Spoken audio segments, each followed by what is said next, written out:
Hello YouTube, this is Dark Emissary 617 and this is my review of the Disney Funko Pops of the new live Action Lumiere and classic Lumiere.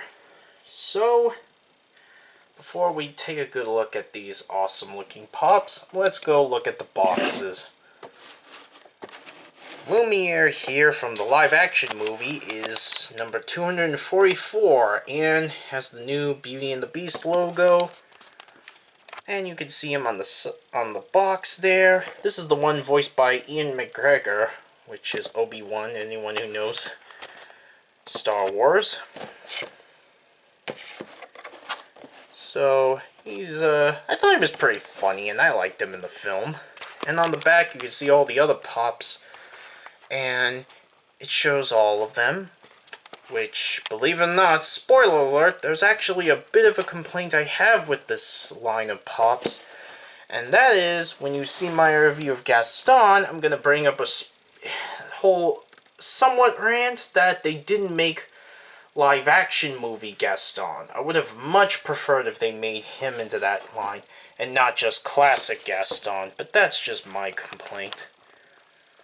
Then there's Classic Lumiere's box, number 93. I actually did like Lumiere from the classic version. I know I seem like I tend to be more into the newer stuff, but I did like this film, and I did like Lumiere. And these are the other ones in this series. They do get more later on, which is why you don't see Beast or Gaston on it. And this is Series 6. So, yeah. Now on to the actual pops themselves. When it comes to why I prefer the newer ones at times is, let's take a good look at the live action version, for instance. You can see that his candelabra design is way more complex and far more detailed. You can't deny that looks so much better when it comes to a detailing aesthetics point of view. All the candles with the wax melting on the flame there, and you can see the candle tips there. His hands are actually molded to look like the handles holding onto the candles, which looks cool. And you see very carefully he does have the painted for his mouth and his mustache there. And he just looks so good. All the little, the rivets, the little, chiseled detail kind of thing there, and his little feet.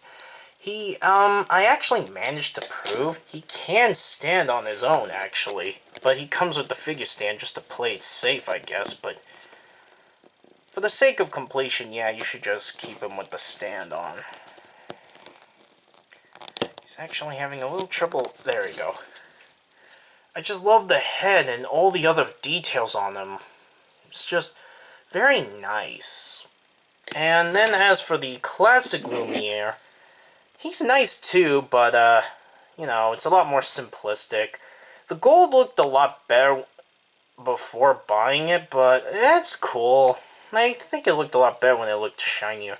The only thing I don't like about this Lumiere is his head doesn't turn at all. I mean, yeah, it's not much, because, old pops just rotate the head, but it's just kind of weird that, of all the pops, he doesn't have head articulation. And I do know that Cogsworth can turn his head, the classic one, but he does still look nice. I love the translucent flames, which actually is the one thing the classic Lumiere does beat the original at. I mean, the new one at. He has a very simple design, which I enjoy, and he does look cool. He had, in a way, more personality than the new one, which I hate to admit is true. But, anyways, that's my review for the live-action and classic Lumiere Funko Pops from Disney's Funko Pop line. I highly recommend you pick up both of these, and this is Dark Emissary 617 signing out.